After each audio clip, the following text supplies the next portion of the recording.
Bonjour Anne, Salut Lilou. comment vas-tu? Quel bonheur de pouvoir t'interviewer à mon tour. Eh ben voilà, c'est l'arroseur arrosé. Merci de ton invitation. Merci à toi. À l'occasion, bon, ton livre vient de sortir, Va, vie et deviens conscient de toi-même, les 12 chemins de métamorphose aux éditions Erol. Donc on te connaît par ton podcast, Anne Métamorphose, qui est énormément écouté, d'ailleurs le plus écouté, non, du développement Oui. personnel et spirituel même. Oui, alors je le qualifie pas trop de développement personnel. C'est un mot que j'emploie pas énormément dans mon vocabulaire. Je sais pas si tu as vu dans le livre que c'est un mot que j'emploie assez peu. Je préfère parler vraiment de conscience, tu vois, parce que la baseline, c'est le podcast qui éveille la conscience. On est vraiment plus dans cette idée d'être conscient. Oui. Ouais. Donc tu éveilles les consciences, tu agis en ce sens-là et tu interviews de nombreuses personnes. On a pas mal d'interviewés en commun. J'imagine, oui. Donc c'est génial que tu puisses livrer, enfin donner dans ce livre, c'est comme un guide, je veux dire, c'est ton expérience, c'est ton vécu, une expérience, les rituels, les pratiques, cette manière de voir aussi et de mettre de la conscience dans tout ce que tu fais. Donc c'est riche en expérience. Donc je suis ravie de pouvoir en parler avec toi aujourd'hui. Et j'avais envie de voir d'abord, j'avais une première question avec toi parce que quand on est en colère, tu vois, quand on est face à une difficulté, quand on a des choses qui sont difficiles, que ce soit en couple, au travail ou autre, quel est pour toi le premier réflexe que tu as, que tu proposes aux autres d'avoir quand on est comme ça face à une difficulté?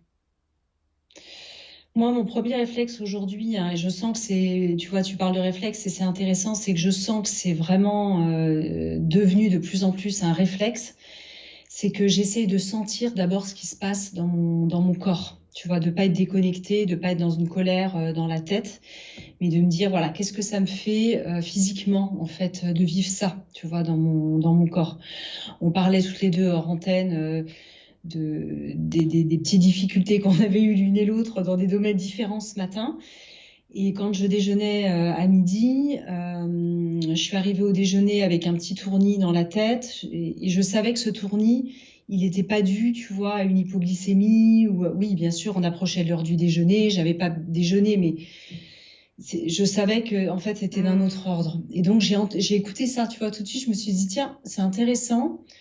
Là, c'est en train de se manifester physiquement. Donc, toi, à l'écoute de ça. Moi, j'ai été très inspirée par la méthode Tipeee, tu sais, de Luc Nicon. Je Hmm. sais pas si tu l'as reçue Non. chez toi, mais c'est cette méthode vraiment d'être tout de suite dans le corps où se situe en fait mon émotion.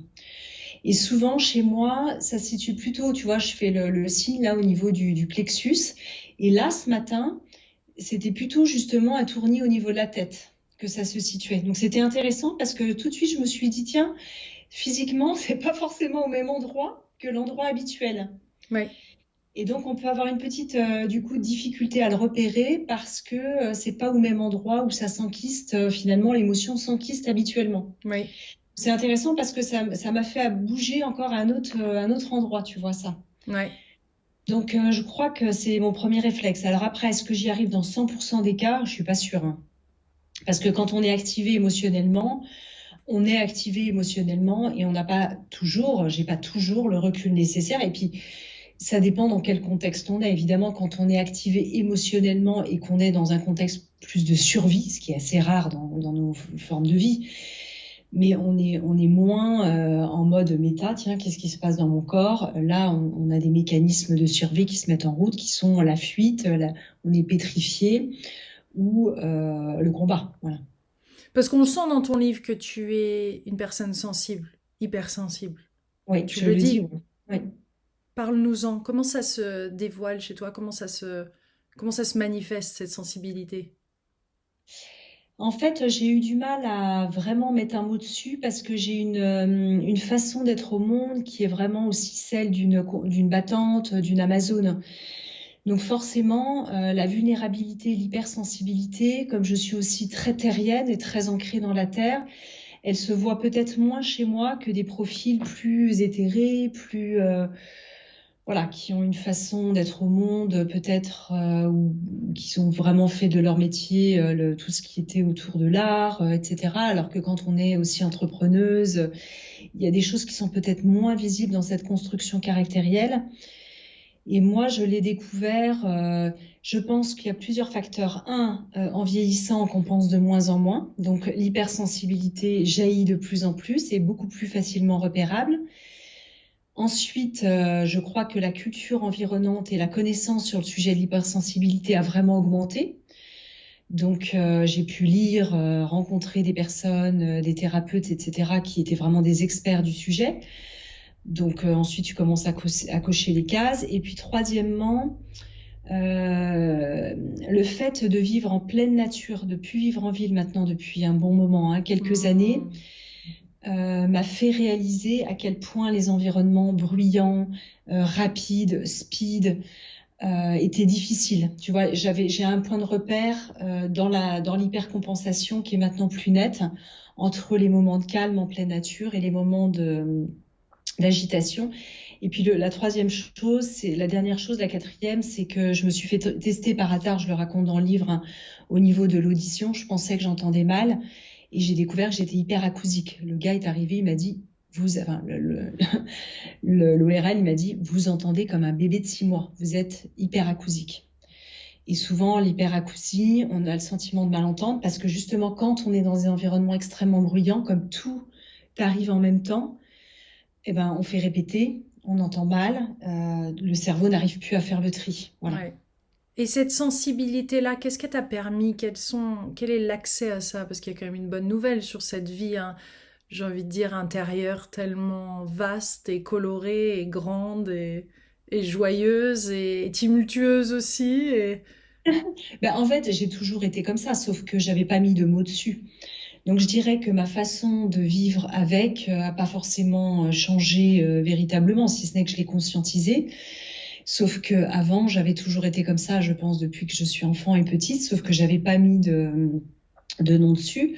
Donc, c'était ma façon d'être au monde et certainement une partie de moi pensait que tout le monde est comme ça, forcément. Quand on est enfant, quand on est petit, ce que je suis, on pense que les autres voient le monde avec les mêmes lunettes, ce qui en réalité n'est pas le cas. Après, une grosse question que je me pose aujourd'hui par rapport à l'hypersensibilité, c'est, j'ai quand même cette grande question, est-ce que nous ne sommes pas, êtres humains, des hypersensibles par nature? Et finalement, en fonction de notre vécu, de notre environnement, de nos conditionnements, etc., est-ce qu'on ne met pas des couches plus ou moins importantes? Alors, j'en ai discuté avec des amis psy qui me disent que non, il y a quand même véritablement des profils qui ont cette manière d'être au monde hypersensible, mais je sais pas, ça reste encore Mais est-ce que ça cacherait pas des dons, justement? Et est-ce que cette hypersensibilité ne protégerait pas un trésor? Alors oui, dans le sens où ce serait un trésor qu'on a chacun. Les personnes, par exemple, qu'on qualifierait de non hypersensibles, on va dire plutôt normatifs, mais qui ont endossé une telle carapace, qui ne sont plus dans l'hypersensibilité, est-ce qu'ils n'ont pas aussi, eux, ce trésor, tu vois? Parce que l'hypersensibilité permet une ouverture effectivement au monde très différent. Je parlais de l'art, de la poésie, de la connexion à l'invisible, de la spiritualité. Mais quand je dis ça, eh ben, je me dis que tout être humain, en fait, devrait ou a accès à ça d'une manière ou d'une autre. Alors peut-être que dans cette incarnation et dans la vie de tout à chacun, peut-être qu'on n'est pas forcément appelé à développer autant ce talent-là, de l'artistique, de la connexion à l'invisible, de cette hypersensibilité. Mais quand même, on voit bien que chaque être humain qui découvre son talent, sa créativité, va vers un plus grand épanouissement. Donc ça continue à me poser question, tu vois, de me dire qu'il y en aurait qui en seraient plus et d'autres qui en seraient moins. Il y a quelque chose sur Mais parce que lequel quel est l'aboutissement pour toi, Anne, de cette incarnation-là? Pourquoi sommes-nous sur Terre, au final? je pense que ça reste. Alors moi, je suis croyante, hein, je partage ma foi dans cet ouvrage. Et je pense qu'il y a une partie de notre incarnation qui est véritablement pour faire l'expérience d'amour, en fait, qui est au bout du bout, qui est cette expérience. Ensuite, sur un plan peut-être plus absolu, pourquoi est-ce que nous sommes incarnés? Moi, je m'incline devant le mystère. J'aime beaucoup cette part de mystère, en fait, qui nous échappe, où peut-être sur certaines choses, j'ai des convictions. Maintenant, là, quand on est en train de parler, mais en réalité, beaucoup de choses m'échappent, tu vois, en tant qu'être humaine. Je m'incline aussi devant une grande part de mystère. Je sais que je ne sais rien. Hmm. Et Dans cette pourtant, part tu as interviewé tous ces sages à travers le monde depuis très longtemps. Je veux dire, tu étais à la tête de Féminin Bio, tu as ensuite créé Métamorphose, tu rencontres énormément de personnes. Donc il y a énormément de savoir qui vient à toi, de partage. Tu as ta curiosité qui pose les bonnes questions et tu reçois ça. Donc quelle est la part de toi qui reçoit ça? Comment tu arrives à gérer et à digérer même toute cette information qui vient à toi? Alors, il y a une part de l'information peut-être que j'ai déjà digéré avant, au début de tout ça, et c'est peut-être pour ça on fait aussi ces métiers-là, c'est parce qu'on redonne une part de ce qu'on a reçu avant. Et puis il y a une autre part qui est une part qui est en marchant, c'est-à-dire que je continue évidemment à découvrir des choses. Peut-être qu'il y a la moitié que je connaissais, je dis n'importe quoi, les chiffres ont peu d'importance, mais en tout cas une part que je connaissais déjà avant, de par mes lectures, tout mon cheminement, et puis une autre part que je découvre. Et c'est pas tout à fait la même chose parce que une part qui a déjà été cheminée, bah voilà, ça va être simplement des rappels, tu vois, des choses qui vont à nouveau. Et je me dis ah tiens, ça c'est vrai, c'est intéressant de le réentendre et puis à nouveau de le pouvoir l'expérimenter. Mais peut-être que je l'ai déjà quand même, voilà, bien intégré. Et puis, il y a des choses qui sont nouvelles. Ben là, je te parlais par exemple de l'hypersensibilité. Beaucoup de sujets peut-être autour aussi de la santé mentale, comme par exemple tout ce qui est autour du TDAH, des troubles de l'attention avec ou sans hyperactivité. Voilà, des pathologies que j'ai peut-être plus découvertes ces dernières années à travers Métamorphose Ouais. et qui m'ont servi pour moi dans mon quotidien, pour ma famille aussi, pour mon entourage, que j'ai eu à intégrer voilà, au fur et à mesure. Parce que c'est une bonne question. En entendant les choses, c'est pas parce qu'on les entend sur l'aspect du plan de notre esprit qu'on les intègre forcément. Cellulairement Voilà. et dans notre vie Comme, au quotidien. Je veux dire, oui, c'est jusqu'à cellulairement, des ah fois, oui, cellulairement, j'avais pas voilà, entendu le mot. cellulairement, intellectuellement, émotionnellement, que ça aide à la libération des mémoires, tout ça, il y a quand même énormément qui peut être activé ou désactivé en fonction de l'information. C'est une vie Ensuite, intérieure. Enfin, je veux dire, la première partie de ton livre, tu parles de cette vie intérieure. C'est intéressant de se rendre compte à un moment dans sa vie quand même que ce n'est pas l'extérieur, mais c'est ce qui se passe à l'intérieur. C'est hmm, cette, tu nommes ces blessures, cette émotion, de consoler ces souffrances, de tout ça qui compose cette vie intérieure qui peut être riche, qui peut contenir tellement d'ombre à un moment de notre vie et qu'en même temps qui peut devenir tellement lumineuse et qui a un reflet ensuite à l'extérieur de nous-mêmes. hmm. C'est vrai que, en tout cas, il y a cette part-là sur laquelle je veux bien revenir absolument tout à fait après. Et puis la part aussi, je pense qu'à travers nos interviews, puisqu'on fait un métier assez similaire, même si toi tu es plus dans l'image, moi je suis plus dans l'audio, en termes de médium, de façon d'appréhender les choses. Mais je crois qu'il y a aussi une part invisible qui s'invite à travers notre propre vibration d'intervieweuse. Et puis, tout ce que les gens sentent de la qualité de présence en fait des invités et du lien qu'on peut avoir à ce moment-là avec nos invités, au-delà même des mots. Et je crois qu'il y a une partie guérisseuse qui se situe aussi à ce niveau-là, qui est, je dirais, une face un peu cachée de ces icebergs hein, de médias et voilà, qui font du bien. Souvent, Bah, je on me pense que dit toi comme moi, la différence c'est qu'on le fait on le fait toutes les deux avec intention et pour les bonnes raisons.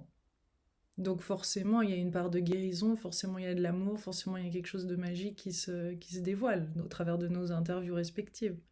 C'est ça. Qui est une partie, voilà, au-delà des sujets, des thématiques même, qui fait du bien en fait. Peut-être que simplement qu'il y ait des humaines, peut-être des femmes, tu vois, c'est pas pour rien si on est aussi des femmes qui sont, parce qu'on porte en nous le vivant, hein, en tant que femme, en tant que peut-être mère potentielle, qui soient peut-être un peu des gardiennes, comme ça, je dis avec beaucoup d'humilité, hein, y a pas du tout de... Fait du bien aussi aux gens, parce qu'on est dans cette idée de care, et donc de se dire que ces sujets sont pris en main, ne serait-ce que cette attention-là, eh ben, je crois, est déjà guérisseuse peut-être en elle-même, tu vois. Hmm.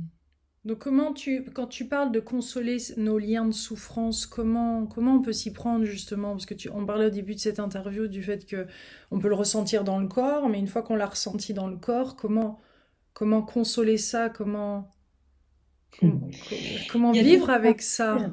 Comment vivre avec ça? Moi, je suis partie sur un chemin qui est dans le livre avec un fil rouge qui est quand même assez jungien. Je suis très inspirée par la pensée de Carl Gustav Jung, même si je suis pas une experte du tout du sujet. Mais en tout cas, je trouve que avec le côté à la fois psychiatre et le côté beaucoup plus spirituel, il nous emmène sur une voie, j'ai le sentiment en tout cas, qui englobe beaucoup de choses. Et c'est vrai que quand on fait déjà cette première introspection de compréhension de qu'est-ce qui vit en moi, quelle est cette vivance à l'intérieur de moi, que ce soit les souffrances que je porte consciemment ou inconsciemment, que porte mon arbre généalogique, Hmm. que porte ma culture environnante, Hmm. c'est-à-dire que j'arrive forcément dans un terreau à un moment donné, qu'est-ce qui se passe? Donc, c'est la première étape pour moi de se dire qu'est-ce qui est vivant comme ça à travers moi, qu'est-ce que je porte, quelles sont ces voix intérieures, tu vois, VOX, toutes ces voix dissonantes, alignées, non alignées, qui s'expriment à l'intérieur de moi, être un tout petit peu plus conscient de est-ce qu'elles sont les miennes, est-ce qu'elles portent une part de souffrance, à qui appartiennent-elles, peut-être que finalement elles sont les voix de mon père, de ma mère, de mes grands-parents.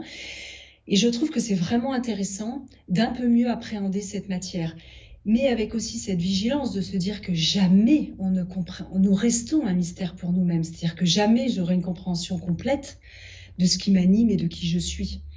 Et sans arrêt, je croirais peut-être avoir mieux compris, et sans arrêt, je serais mis face à moi-même de me dire, finalement, est-ce que j'ai compris grand-chose?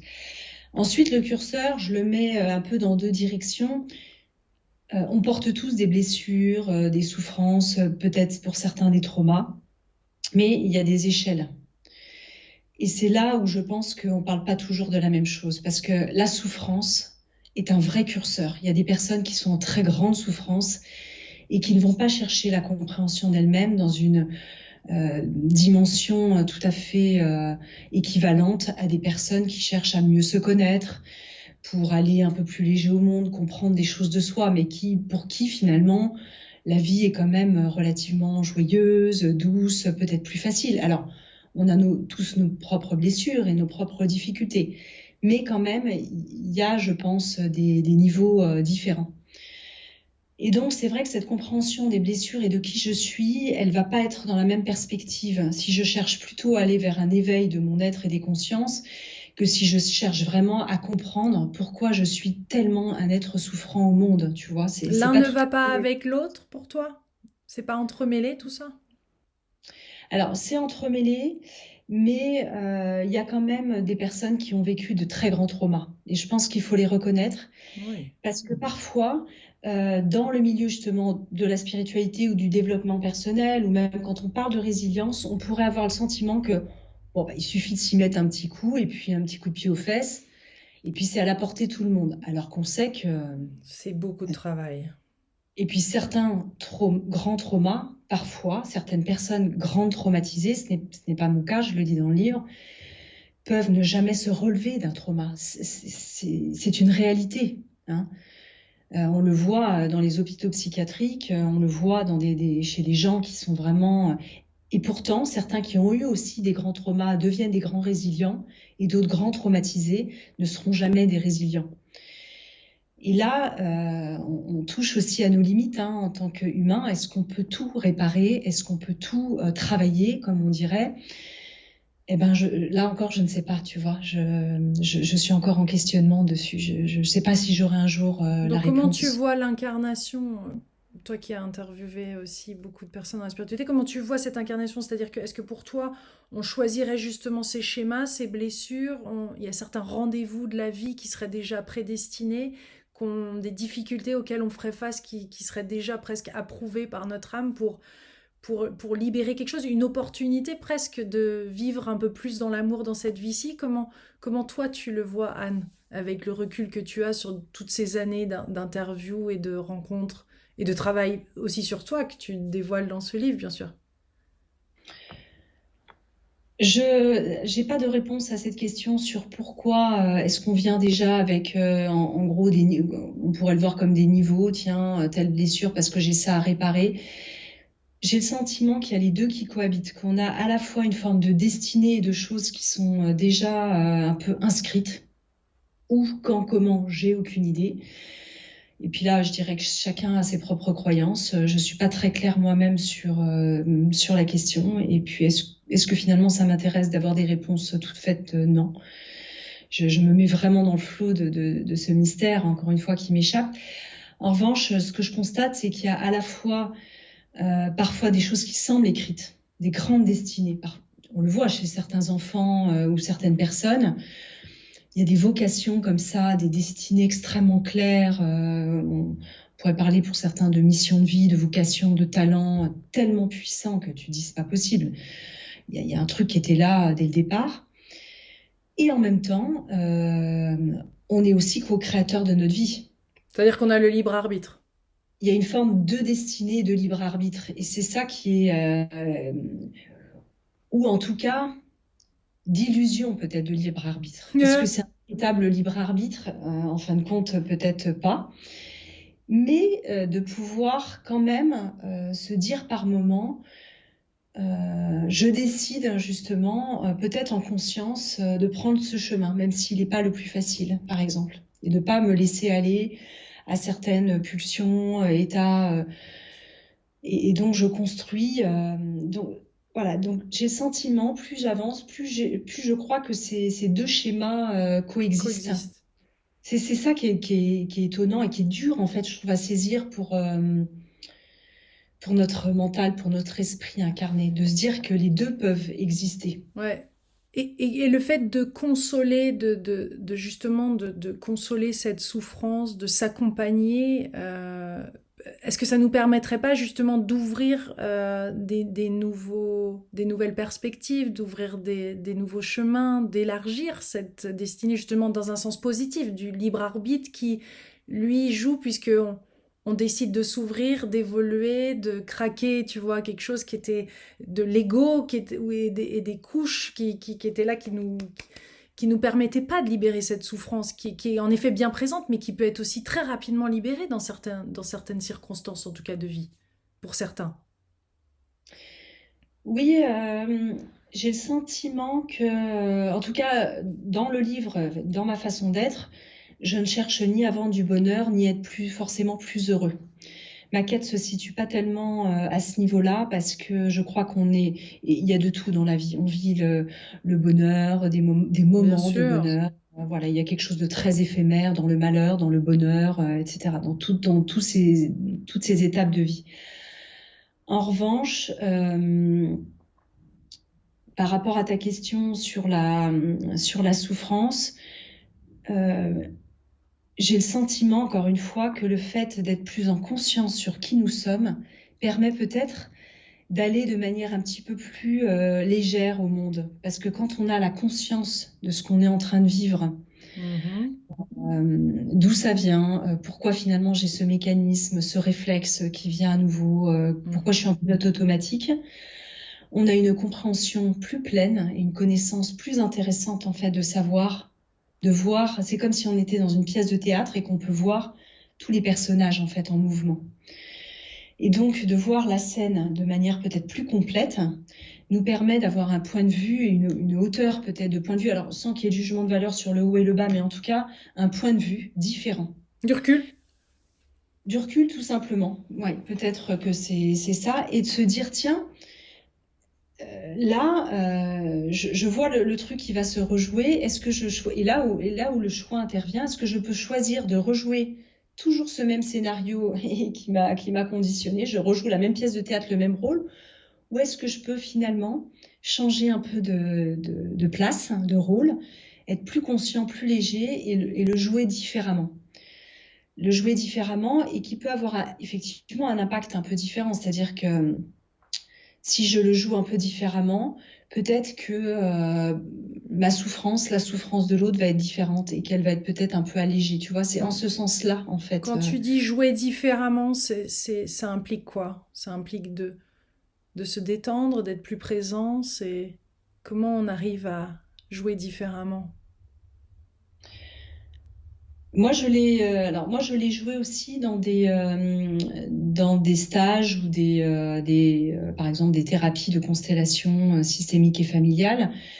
Donc, il y a véritablement un vrai jeu scénique qui peut se mettre en place. Et ce que je trouve assez intéressant avec le jeu scénique et qu'on peut reproduire ensuite dans la vie de tous les jours, parfois on se retrouve et on se dit mais là je suis grotesque, c'est complètement ridicule. Et si on va jouer peut-être à la caricature de notre propre personnage, ça permet de décoller de ce masque et puis de refaire tomber la force de ce qui était en train de se passer, tu vois. À ce moment-là, je ne suis plus ce masque en train de rejouer indéfiniment ce même scénario, ce même personnage. Je peux prendre du recul, comme on disait, de la hauteur pour rire aussi de ce que je suis en train de jouer de moi, tu vois.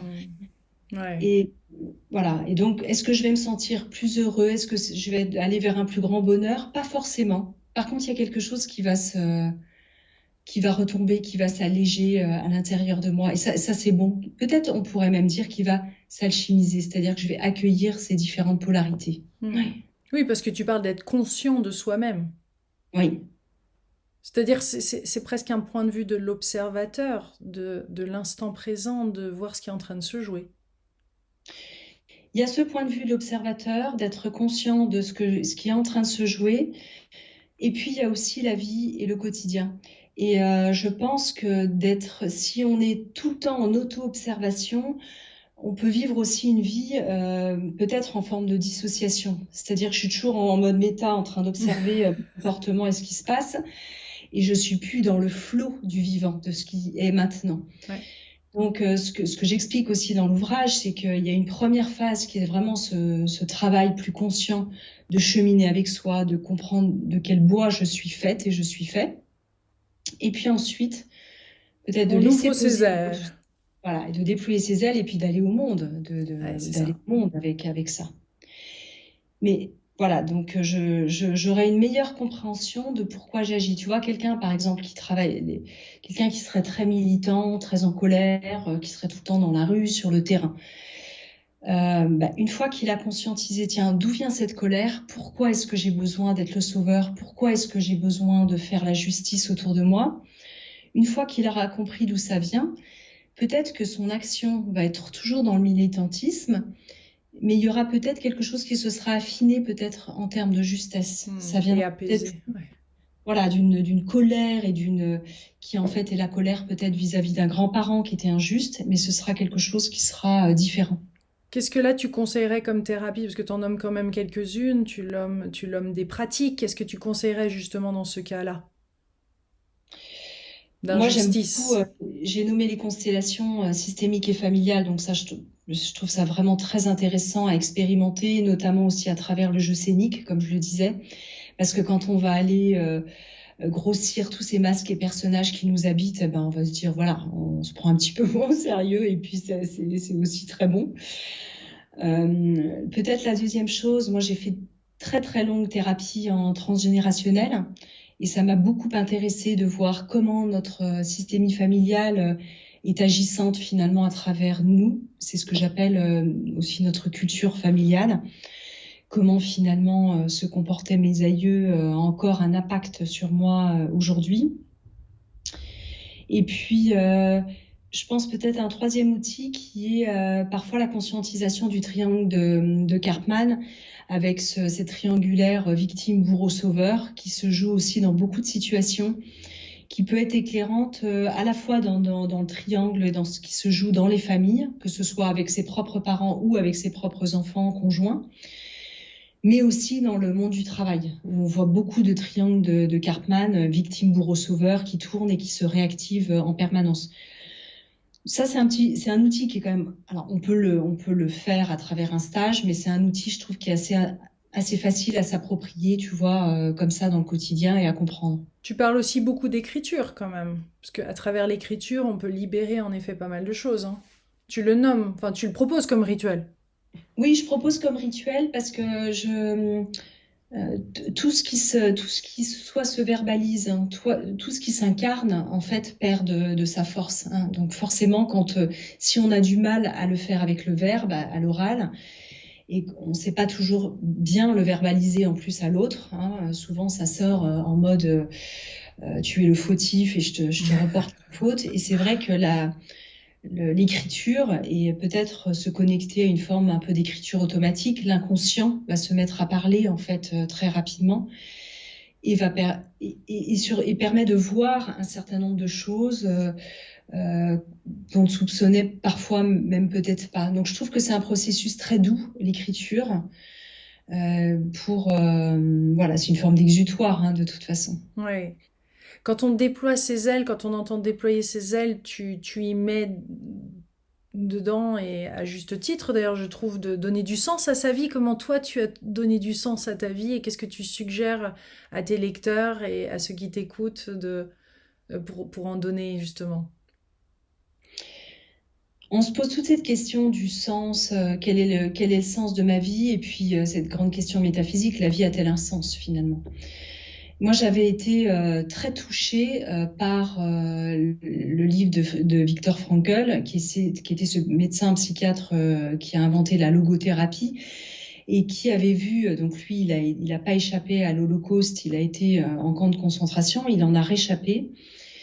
Et il a beaucoup analysé en fait la psychologie des gens qui étaient morts dans les camps et puis ceux qui étaient rescapés des camps, en disant finalement ceux qui ont tenu bon, évidemment dans ceux qui ne sont pas morts de maladie, pas ceux qu'on emmenait dans les couloirs volontairement de la mort, qui ne pouvaient pas y réchapper, mais les autres, il disait qu'est-ce qui faisait la différence entre un individu et un autre? Eh bien, ce qui faisait la différence, c'est ceux qui avaient un projet, qui étaient engagés dans quelque chose qui avait du sens pour eux dans leur vie, qui était important.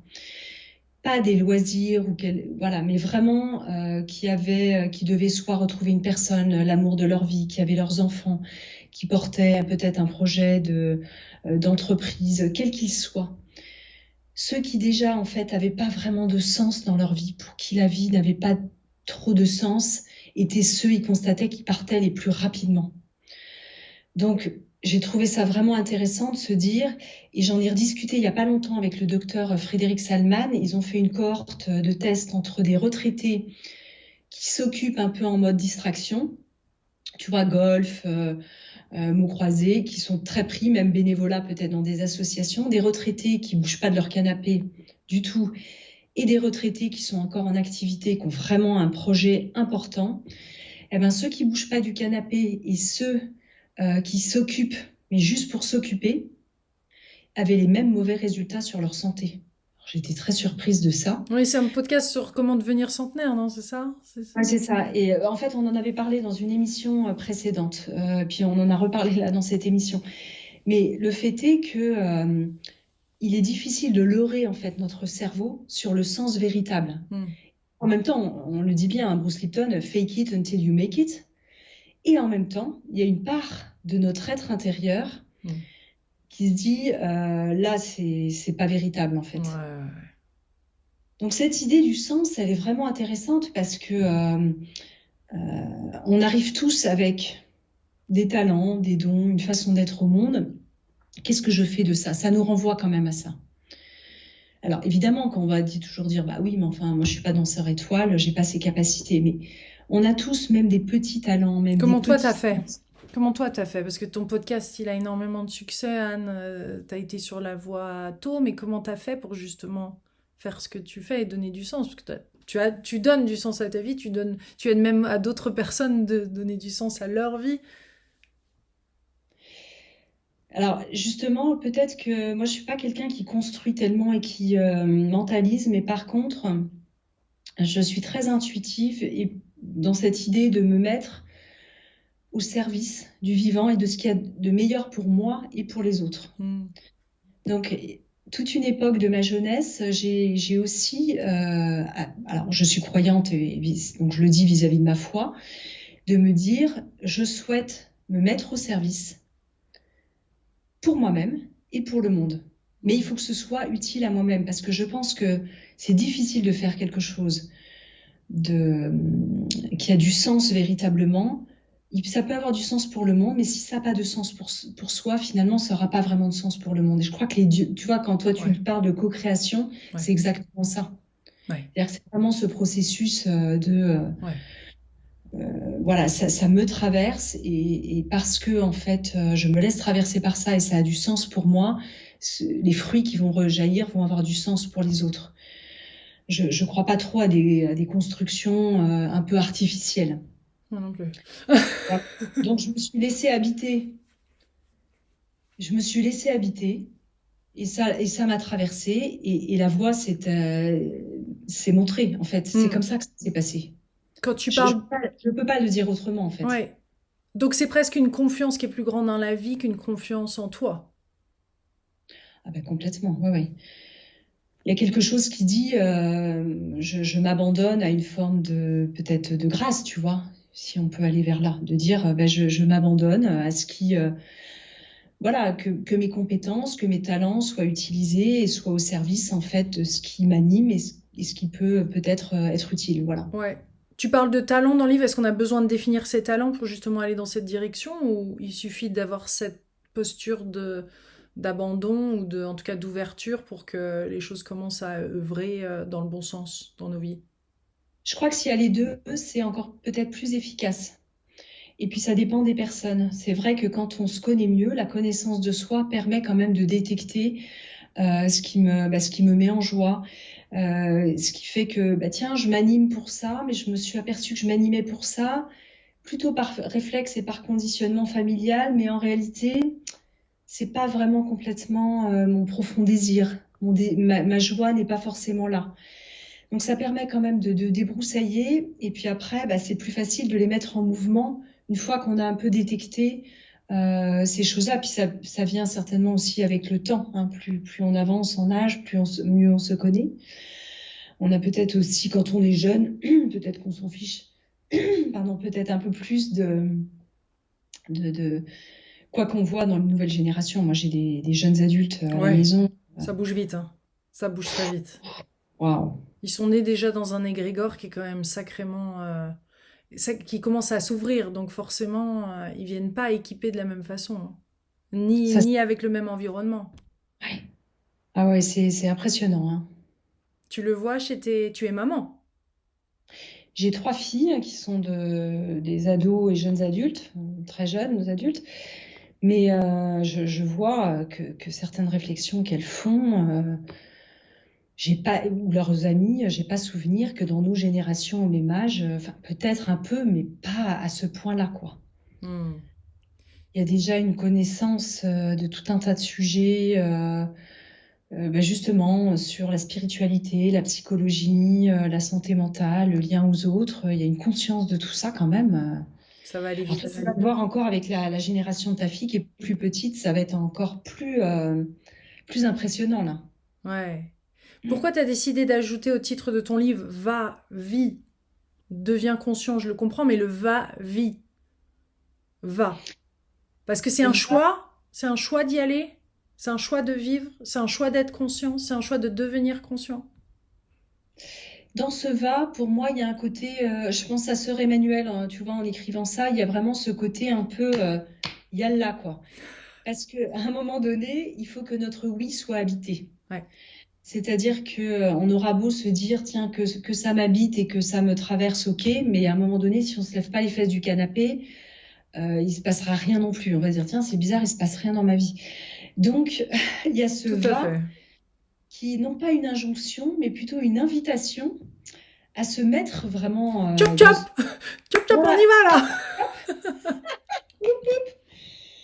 Tu vois, c'est comme toi là avec Wim Hof en ce moment, cette action d'aller dans le froid, elle procède quand même d'un oui. C'est-à-dire que quand on y va, si on commence à le faire à reculons, ça va forcément plus mal se passer que quand, voilà, je sais que ça va être peut-être un peu compliqué, ça va être un moment initiatique parce que ça l'est, mais je dis oui, quoi. Je dis oui à ce mouvement de vie. Donc le va, il est aussi en ce sens, quoi. Tu vois, il y a.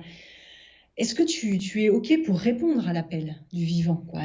Voilà, et que ton oui soit un grand oui. Parce Ouais, que, et forcément, il est risqué. Toujours un peu ce oui à la vie. très. Il peut être très très risqué. Il peut Oui. nous faire peur, nous faire trembler. Quelle a été la chose qui t'a fait le plus trembler, Anne, et auquel t'as dit oui? Je crois que c'est d'avoir justement des enfants parce que, en tout cas, moi, en tant que mère, je tremble quand même pour mes enfants souvent. Parce que quand ils vont au monde et puis qu'ils deviennent adultes et puis qu'ils partent loin et puis qu'ils se mettent dans des situations diverses et variées, eh ben voilà, vivre c'est risqué. Et il y a toujours donc ça me fait trembler, ça vient vraiment me chercher. C'est très intéressant parce que ça vient vraiment me chercher loin. Oui, Et est-ce qu'on effectivement. peut dire que c'est grâce à ce terrain-là et cette adversité-là, ou en tout cas enfin, ce à quoi tu fais face, que c'est ça qui te fait le plus grandir et qui t'a fait le plus évoluer, c'est tes enfants? C'est ta relation à tes enfants? En tout cas, une partie de moi me fait énormément œuvrer sur mes peurs par rapport à mes enfants, sur certains types de peurs, tu vois. Euh, la peur qui est voilà, et donc c'est la perte de contrôle de la maman qui contrôle le petit enfant parce que quand il est petit, ben, même s'il leur arrive des trucs, ben, voilà, on leur On est dit il est là? là, il est là, etc. Ils sont quand même, on les a sous la main entre guillemets. Ouais. Et puis là, j'expérimente vraiment cette phrase du prophète, la Khalil Gibran: vos enfants ne sont pas vos enfants, ils sont les enfants de la vie, ils vous traversent. Je sais plus comment il le dit exactement, mais c'est Hmm. vraiment ça. Ben, ils vont au monde et puis à leur manière, avec Ouais. les difficultés aussi qu'ils traversent, et puis comment est-ce qu'on peut les accompagner ou pas d'ailleurs dans ces traversées-là. Hein. Ouais. C'est tout un processus, hein, moi je trouve. Ouais. Ce livre commence, tu commences en disant que rien n'est éternel. Comment tu fais face à ce rien n'est éternel, que tout est mouvement, que tout est impermanence? Comment toi tu gères ça et qu'est-ce que tu recommandes, que ce soit rituel, pratique ou autre, ou état d'esprit pour faire face à cette intemporalité, enfin ces changements constants que la vie nous propose et que rien n'est jamais acquis finalement et tout est en mouvement? Oui, bah ça revient un petit peu. Après, je peux parler des rituels, mais ça revient à l'idée que finalement, quand on cherche à être heureux, qu'on cherche le bonheur, etc., je crois que c'est une quête vaine parce que dans cette idée que rien n'est éternel, c'est qu'il y a une très très bon. Moi, je crois en la vie après la mort, donc je vois notre vie comme une éternité, puisque en fait, qui n'aura jamais de fin. Et en même temps, avec cette conscience aujourd'hui que tout est en permanence dans nos vies, et que peut-être ce grand bonheur ou ces grands moments de bonheur, voire même d'extase qu'on peut vivre par moments dans nos vies, à un moment donné seront assortis de d'autres moments, et puis comment finalement intérieurement je me comporte par rapport à ça.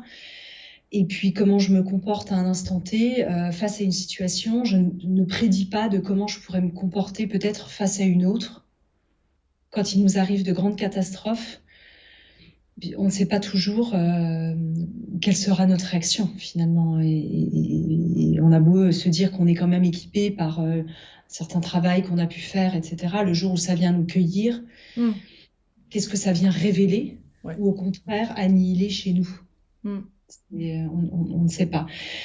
Mais c'est sûr que moi, je trouve en tout cas pour moi, et je l'ai constaté aussi dans les auditeurs, et puis à l'époque, tu l'as dit, de Féminin Bio, l'être humain, en tout cas dans son cerveau, a besoin de ce sens qui est très important.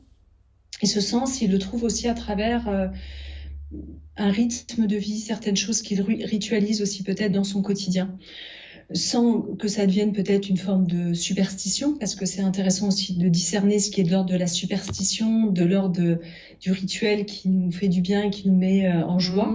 Hmm. C'est pas toujours facile de voir la bonne frontière entre les Hmm. deux. Là aussi, en Euh, mettant de la conscience dessus, on le voit. en mettant de la conscience, on se dit, tiens, pourquoi je fais ça finalement, et de réinterroger les rituels, Ouais. etc. Mais ils viennent, je trouve bien, en tout cas les rituels aussi que je propose dans le livre, toujours nous ancrer un peu ciel et terre. Pour moi, quand il y a un rituel qui serait peut-être plus perché, je trouve que c'est intéressant dans son quotidien d'avoir peut-être un corollaire de rituels plus ancrés, etc. Et de voir un petit peu comment ça s'équilibre en fait dans mon quotidien. Quelqu'un qui serait peut-être uniquement dans des pratiques corporelles très yang, très dures par exemple. Ensuite, il pourrait passer dans quelque chose, peut-être se dire, tiens, je suis que là-dedans. Et inversement, si je suis dans des... Il y avait quelqu'un qui faisait coucou. Et inversement, si je suis dans des pratiques que des voies où je cherche un bypass spirituel, qu'est-ce que ça peut cacher derrière? Hein, je discutais avec un ami médecin psychiatre il n'y a pas longtemps qui me disait que chez beaucoup de personnes qui sont dans le bypass, ce qu'il appelle le bypass spirituel, ça cache aussi souvent de très lourds traumas, qui cherchent en fait à se réparer par cette voie-là et qui ne trouvent pas forcément toujours réparation. Donc interroger, tiens, pourquoi je vais dans un excès? Moi, j'étais une sportive très avec des pratiques assez yang. Et par exemple, quand j'ai découvert un art corporel qui s'appelle le Wu Tao, que tu connais, parce que tu connais aussi Paul Manou, j'ai vu une pratique qui était aussi plus équilibrée, tu vois, pour moi, et qui était plus ancrée ciel et terre, qui avait vraiment ces deux polarités. Donc, je trouvais ça intéressant. Parce Voilà. qu'on sent ton féminin très présent. Enfin, je veux dire, je t'ai vu en interview, je te connais, ouais, ce féminin est très présent chez toi. T'as réussi à trouver cet équilibre, je veux dire, entre ciel et terre facilement. Tu parlais de cette pratique justement du Wu Tao, mais à quoi ça correspond pour toi comment on se sent quand on est justement quand on retrouve cet équilibre? Comment tu te sentais avant et comment tu te sens maintenant pour bien qu'on puisse comprendre et s'identifier et apprendre de ton expérience.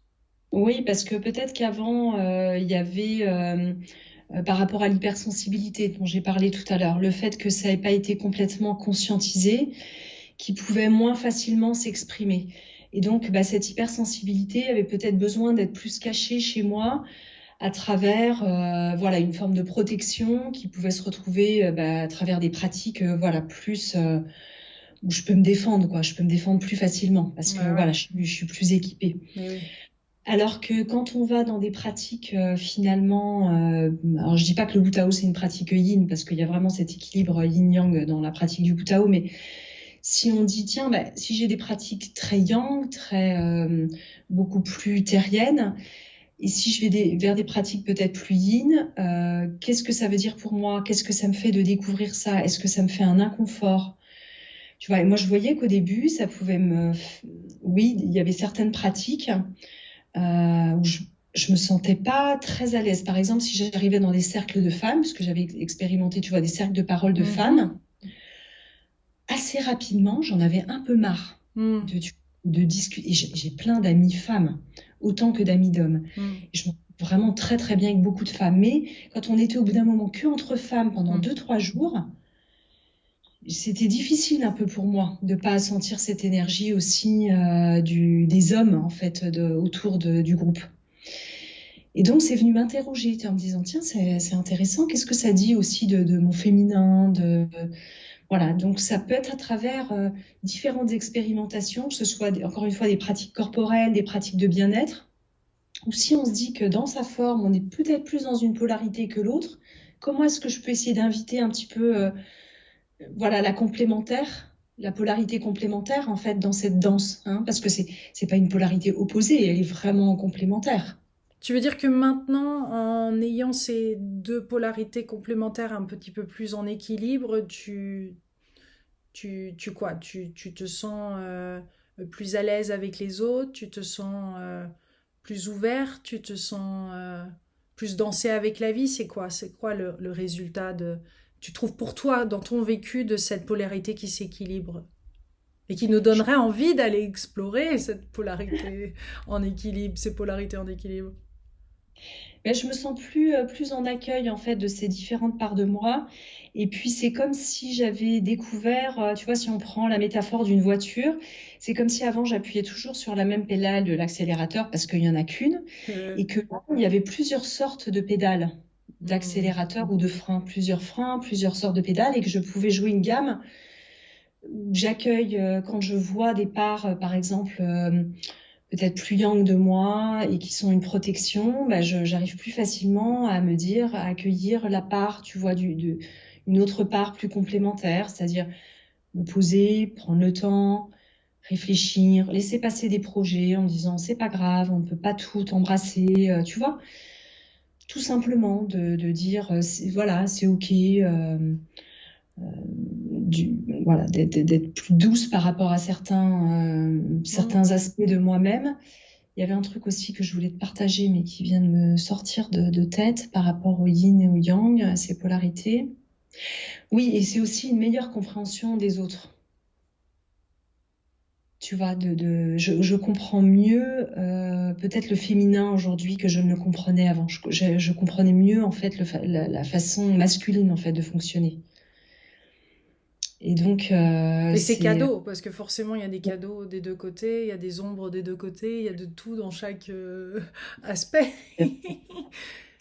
c'est ça. Ouais. Est-ce que tu es assez optimiste sur le monde, les choses qui arrivent, la manière dont cette société évolue et le futur? Écoute, je crois qu'on porte en nous, comme disait, je crois que c'est Krishnamurti ou The Mother, je sais plus, Mira Alfassa, je crois que c'est Krishnamurti qui disait le monde porte en lui les germes on porte en nous en fait les germes de notre devenir. Donc j'ose vraiment espérer que en portant chacun, nous sommes des porteurs de ce germe et de ce devenir, et que tout finalement peut encore tout le temps changer dans un sens ou dans un autre. Et en même temps, tu vois, je discutais récemment avec Eric Emmanuel Schmitt qui fait cette grande saga de traverser des temps à travers son livre, et qui disait l'homme ne change pas fondamentalement. C'est-à-dire qu'au travers les âges, on voit que il apprend quand même assez peu de ses erreurs, qu'il retombe un peu toujours dans les mêmes travers de l'histoire, et que même s'il y a une forme de processus évolutionnaire, tu vois, parce qu'on va quand même dans une direction, on voit bien que l'humanité va dans une direction. Nous ne sommes plus les mêmes hommes que 5e siècle, l'ère des Grecs, puisqu'on parlait de ça avec lui avant Jésus-Christ, mais on va quand même dans une direction. Moi, j'aime à croire que, moi j'ai une vision qui est assez proche de celle de Teilhard de Chardin, qui est ce grand prêtre jésuite, paléontologue, très voilà, avec une parole qui était décalée de celle de son Ouais. époque, mais aspirée vers un point d'amour, voilà, qu'il appelait le point, lui, oméga. Hmm. Donc moi, j'ose vraiment croire en cette humanité qui, à un moment donné, convergerait vers ce grand point d'amour. C'est pas trop ce qu'on observe en ce moment. On observe en ce moment beaucoup de chaos. Est-ce qu'il y a un ordre dans ce chaos justement pour nous amener vers cette forme de convergence? J'ose l'espérer, voilà. J'ai une dernière petite question par rapport à Objectif Métamorphose, qui est une proposition que tu fais sur YouTube. Donc tes podcasts sont sur toutes les plateformes, mais aussi sur YouTube. Et on peut également aller un petit peu plus loin, d'après ce que j'ai compris, avec Objectif Métamorphose. Est-ce que tu pourrais nous en parler un petit peu plus? Oui, on a lancé 12 programmes qui sont payants, qui sont pas très chers, puisque c'est 6 ou 7 euros par mois. Et on a accès donc à tout ce bouquet de programmes. En fait, on avait beaucoup de demandes de nos auditeurs qui nous disaient on aimerait aller un peu plus loin dans l'expérience de la métamorphose pour passer vraiment à une autre étape De et pas pratique. seulement rester Hmm. voilà, on parle, on interview, etc. Et donc, ce sont vraiment des programmes avec des experts qui, chacun dans leur domaine, permettent de passer concrètement à l'action.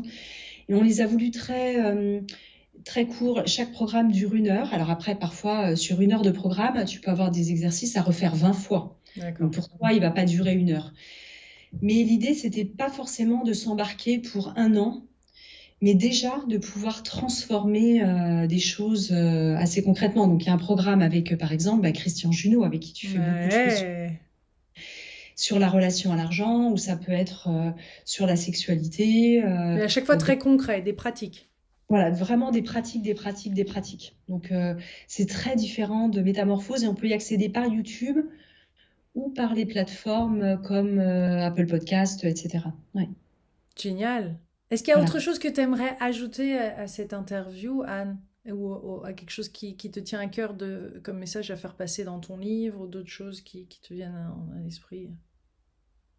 Écoute, je pense qu'on a fait un bon tour. Là, le fait d'interviewer Wim Hof, ça m'a bien remobilisé pour le froid. Et quand tu vois, quand je suis arrivée en Suisse il y a 7 ou 8 ans, les 2 premières années, je me suis baignée toute l'année dans le lac, hein, qui descend à 5 degrés, donc l'hiver, un petit peu en dessous. Et c'est une pratique que j'ai abandonnée au fur et à mesure et ça m'a vraiment donné envie, tu vois, en l'écoutant, je suis vraiment convaincue des bienfaits du froid. Après, il y a des personnes à qui ça correspond plus ou moins, puis ça dépend de nos périodes de vie. Puis pour tout ça, bien sûr, il faut s'écouter. Puis comme il le dit très bien, déjà la douche froide ou un peu, voilà, déjà ce premier aspect, mais je sens vraiment qu'il y a des bienfaits extraordinaires, hein, derrière ça. Donc ça m'a donné envie, tu vois, de me remobiliser pour le froid. Excellent, excellent. Merci beaucoup, Anne. Merci pour cette délicieuse interview. Merci pour tout le travail que tu fais, qui inspire des millions de personnes. Et c'est super de voir d'autres femmes, enfin d'être plusieurs, à œuvrer comme ça. Et c'est juste magnifique. Et donc merci de tout cœur. Merci pour les livres et les informations que tu fais circuler. Et je t'embrasse très très fort et je te souhaite une délicieuse après-midi, une délicieuse soirée. Et à vous, chers co-créateurs qui écoutez, je vous invite à lire le dernier livre d'Anne. Va, vis et deviens conscient de toi-même. Soyons conscients de nous-mêmes et avançons, chers co-créateurs. Merci beaucoup, Anne. Gros bisous et longue vie à Métamorphose et à tous tes projets. Merci, Anne. Merci Lilou, merci.